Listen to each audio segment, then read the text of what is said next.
benefit to us in passing some of the time away on our transit out to the moon. And it's rather odd to see it floating like this in Odyssey while it's playing the theme from 2001. April 13th, 1970. The mood could only be described as relaxed. Apollo 13, man's fifth lunar mission. The third, scheduled to land on the moon, continued its tranquil coast. This is the crew of Apollo 13, wishing everybody there a nice evening, and we're just about ready to close out our inspection of Aquarius and get back for a pleasant evening at Odyssey. Good night. 13, we've got one more item for you when you get a chance. We'd like it to stir up your cryo tanks. In addition, I have Shaft and Trunnion Okay. for a look at the Comet Bennett if you need it. Okay. Stand by. Okay, Houston, we've had a problem here. This is Houston. Say again, please. Yes, Houston, we've had a problem. We've had a main B bus undervolt. Roger, main B undervolt. Okay, stand by, 13. We're looking at it. And we had a pretty large bang associated with the caution and warning there. And as I recall, main B was the one that had a amp spike on it once before. In the interim here, we're starting to go ahead and button up the tunnel again. April 11th, 1970. Launch day. The crew of Apollo 13. Jim Lovell, commander and veteran of 3 previous missions. He had orbited the moon Christmas 1968 on Apollo 8.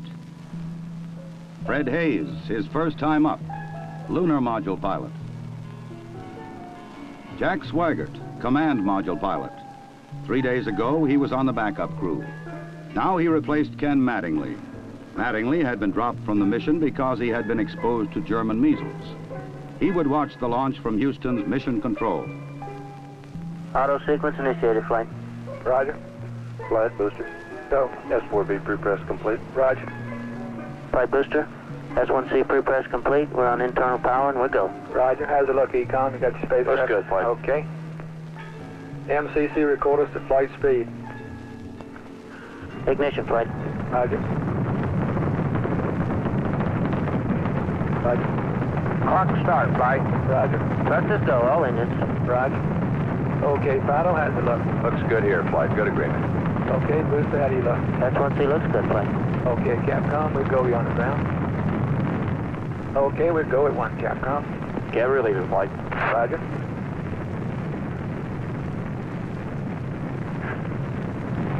Booster, how do you look? We look good, flight. We'll go. Okay, Fido. We're go, flight. Looks good here. Guidance, how's it look? Good, flight. Okay, Econ, GNC. Looks good, flight. Looks good, flight. Okay, Surgeon. Looks fine. Through max fuel and we'll go, flight. Roger, Booster. And go for staging, Capcom. Confirming board out, flight. Roger. Staging, flight. Roger. Flight fighter trajectory confirmed staging. Roger. Flight booster, then board out was way early. Okay. Flight confirmed. Number 5 engine down. Roger. Booster, you don't see any problem with that, though, do you? Negative, not right now, flight. All the other engines are go. The next step in the routine of lunar flight was to burn out of Earth orbit toward the moon, then pull free of the third stage and dock with the lunar module Aquarius. At the controls of the command module Odyssey, Jack Swigert. We're hard docked, Houston. Roger, understand hard dock. Good deal. They pulled Aquarius away from the Saturn third stage, the S4B. Okay, I can see the S4B now at the hatch window. Odyssey and Aquarius moved away from Earth toward the moon.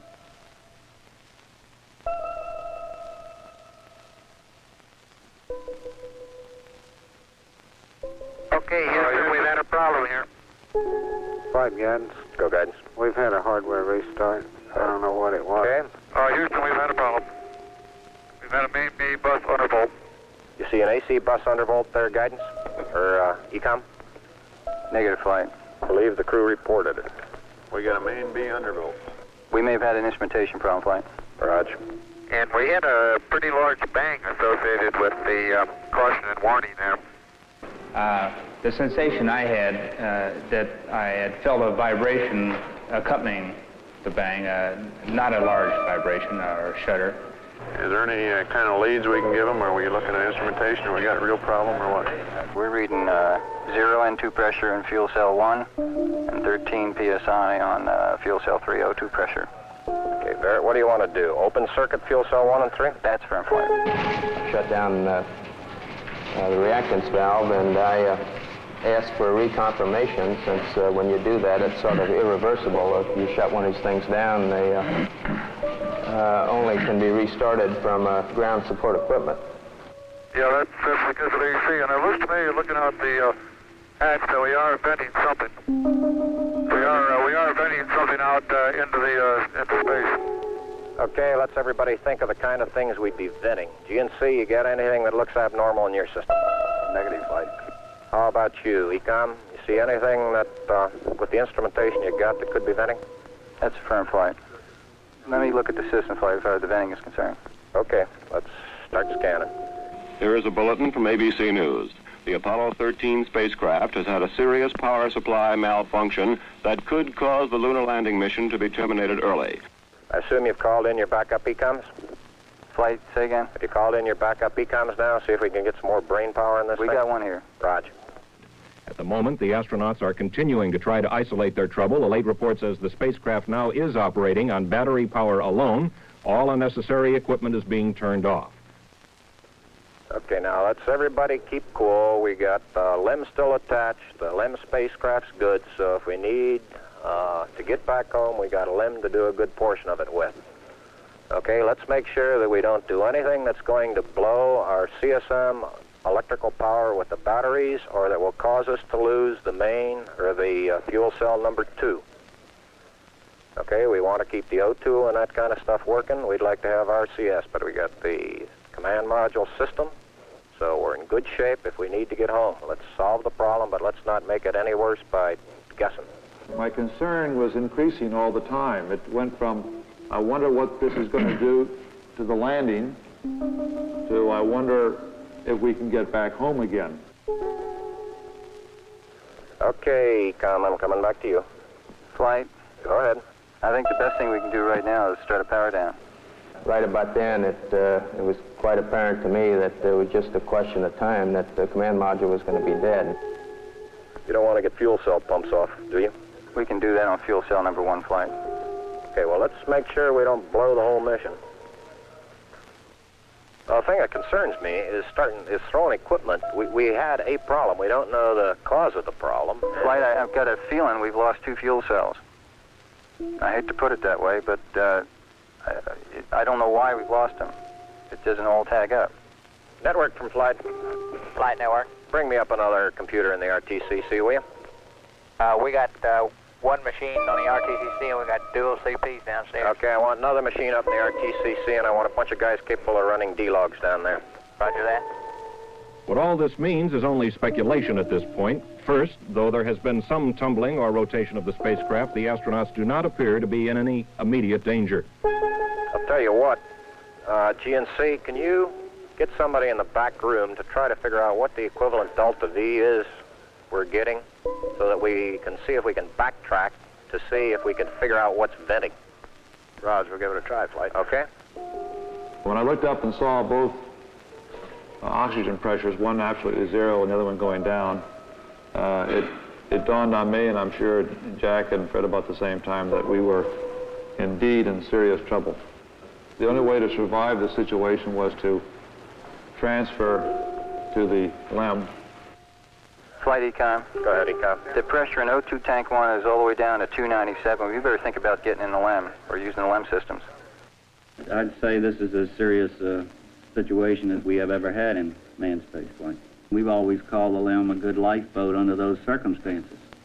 If at any time in the mission, however, the LEM had separated and we had gotten ourselves into a rendezvous situation, or the command module being around the moon, then what you state is absolutely true. It would be a fatal situation. Tell me you from Flight. Go ahead, Flight. I want you to get some guys figuring out minimum power in the LEM to sustain life. The accident had occurred 200,000 miles from Earth. Lovell, Swigert, and Hayes rode in the lunar module attached to a lifeless command module. Apollo 13 had started as a mission of scientific exploration. It was now a matter of survival. Since the command module was dead, except for the oxygen and power hoarded for re-entry, the guidance platform of Aquarius, designed to land on and take off from the moon, would have to be used. The first milestone, and I consider this after the accident, I guess, more or less the survival now. The first milestone was to get alignment on the LEM platform. Alignments are important, you know, because without knowing exactly which way the attitude of the spacecraft is in space, there's no way to tell how to burn or how to use the engines of that spacecraft to get the proper trajectory to come home. The position we are now on the Earth-Moon plane, we have to go around the moon to get back if we're going to use the depicts engine. You would have had enough capability with the SPS engine, but of course we don't dare use that now. So we have to go to the back side of the moon and come back. To get into the correct orbit around the moon, the crew had burned out of a trajectory that would automatically bring them back to Earth. They would have to get back onto a safe course toward Earth. He needs to put his throttle to min also, Flight. Throttle to min? Yes, he's at 29% now, roughly. This maneuver, again, was completed on time, and because it was a manual burn, we had a three-man operation. Jack would take care of the time. He'd tell us when to light off the engine, when to stop it. Fred handled pitch maneuver, I handled the roll maneuver, and I pushed the buttons to start and stop the engines. Aquarius, and you go for the burn.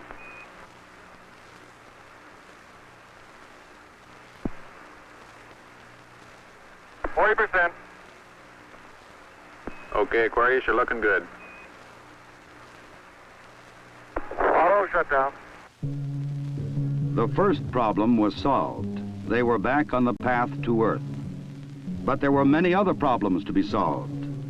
From a building at Houston's Manned Spacecraft Center, systems experts coordinated the coast-to-coast effort to get the crew back. One of the big problems was consumables. There would be enough to eat and drink. But in space, there are other factors. Oxygen to breathe, electrical power to keep the spacecraft alive, water to cool the equipment and keep it operating. What we'll be doing till we get them back on the water is concentrating on everything that is their lives are dependent upon at the moment, rather than worrying about the accident, because there's nothing we can do about that now.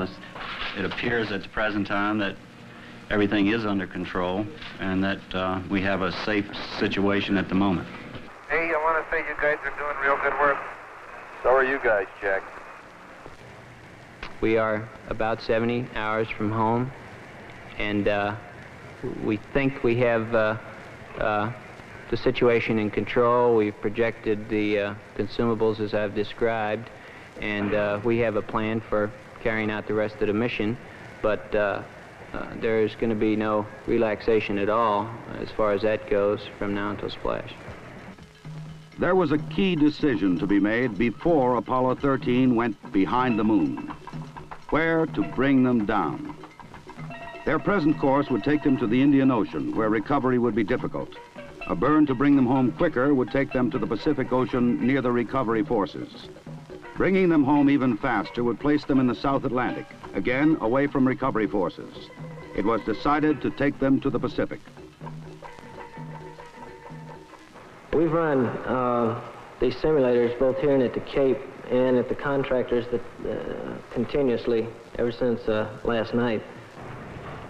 We've tried to simulate virtually everything that we've had the crew to do that is non-normal that they've done, and we've proven most everything that we've been able to run on the simulator prior to passing it up to them. There may be some details we haven't done, but at least we've checked the feasibility of everything we've done, and we'll continue to do that. They passed 137 miles from the moon. For Lovell, it was the second time that he had seen the moon so near.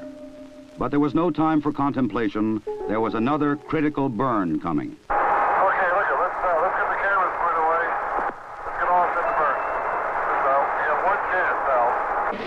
And in Houston, the newsmen poured in to tell an anxious world the story. Well, that was going along with the ignition.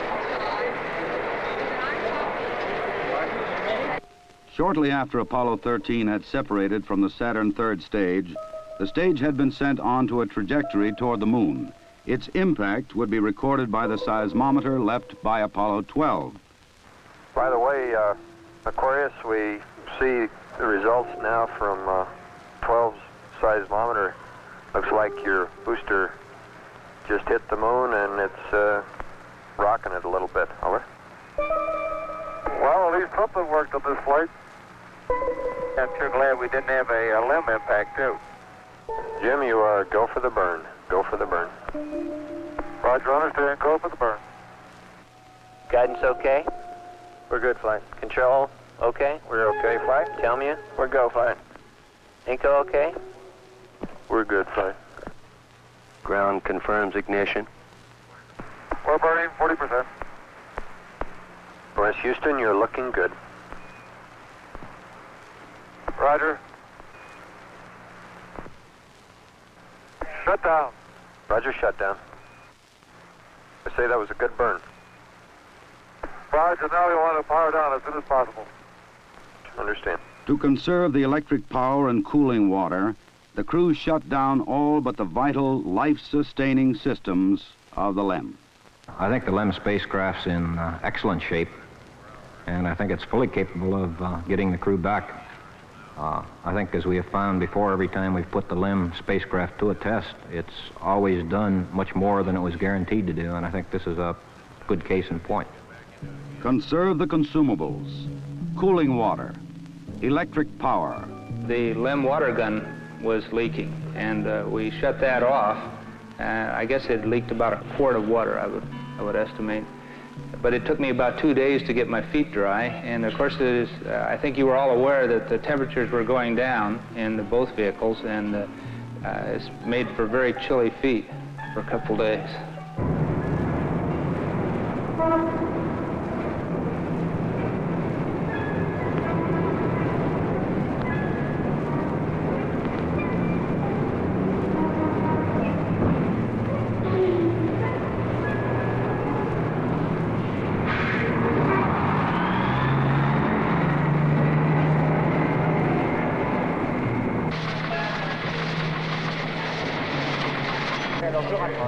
Ok, au revoir.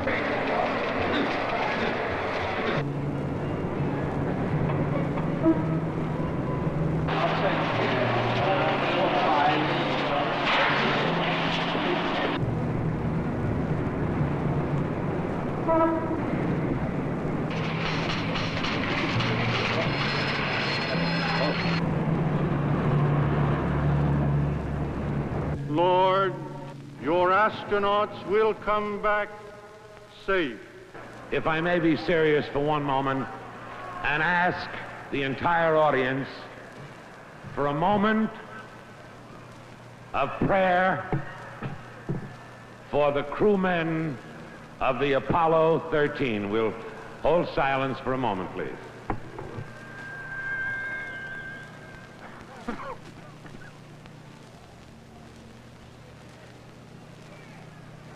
RCS-A stands at 62% and B at 62%.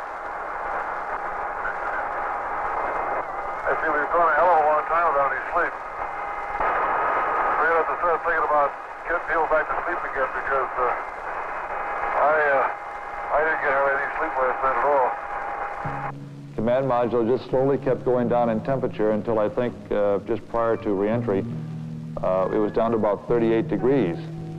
And along with that, it was a sort of a chilling coldness. The walls were perspiring, the windows were completely wet, and it wasn't too healthy. I recall that we went in there to get some hot dogs one day, and it was like reaching into the freezer for the food.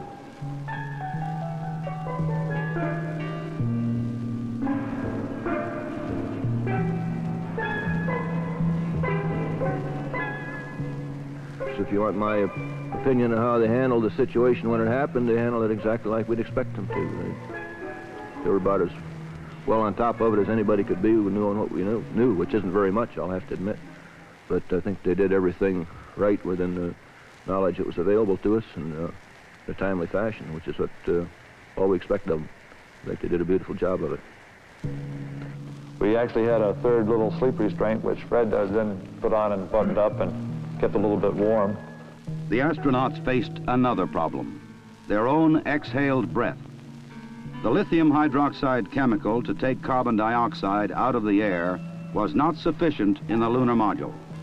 They would have to adapt the canisters from the command module to fit the hoses in the LEM. On the ground, an adapter was fashioned from materials the crew had available in the LEM.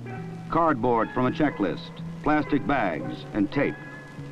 After checkout in an environmental chamber, the directions for construction were sent up to Aquarius. At this point in time, I think the partial pressure of carbon dioxide was reading about 15 millimeters. And we constructed 2 of these things and put them online, and I think within an hour, the partial pressure of CO2 was down to 2/10. So you see that survival now became one of initiative and ingenuity, and it was one which the ground continually helped us along. We had all kinds of people on the ground trying to think of ways of extending our lifetime.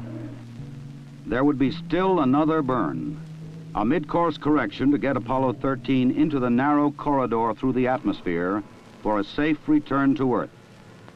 We're at burn attitude, flight. College. Ignition. Thrust looks good. Shut down. Hang in there, it won't be long. There were moments when I didn't know how much consumables we had, whether we could make it back or not, but in a situation like that, there's only one thing you can do. You just keep going, and you just keep thinking up where you can get more consumables. And so that's exactly what we did. On April 17th, they prepared for re-entry. After a small course correction burn, they jettisoned the damaged service module. SF. Copy that. And there's one whole side of that spacecraft missing. Is that right? The whole panel is blown out, almost from the base to the engine. It's really a mess. Man, that's unbelievable. Next, they got back into Odyssey to jettison Aquarius prior to entry into the atmosphere. Let's jettison. Okay, copy that. Farewell, Aquarius, and we thank you. Okay, LOS in a minute or a minute and a half. At entry attitude, we'd like Omni Charlie. And welcome home. Thank you.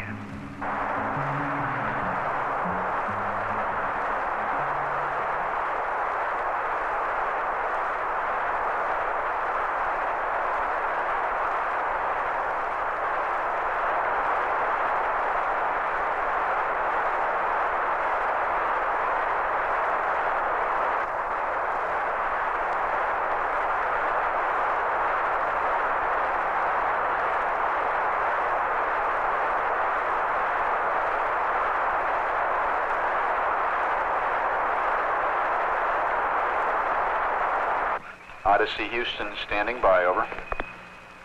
Okay, go over.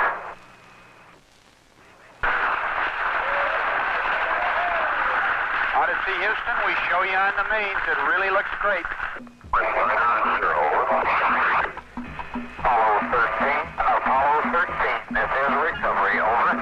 They're going through 5,000. Under Apollo 13, this is recovery, and your chutes look good.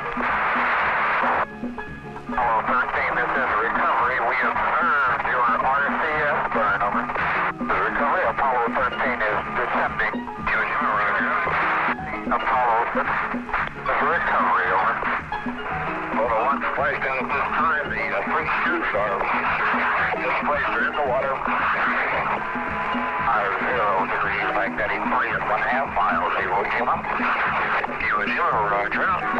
This 401, the command module is stable 1 at this time. They're riding comfortably. The vertical axis are approximately 15 degrees. Swim 1, clear position 33, the other 2 you web on or Russia. Okay, left 2, you win last 270.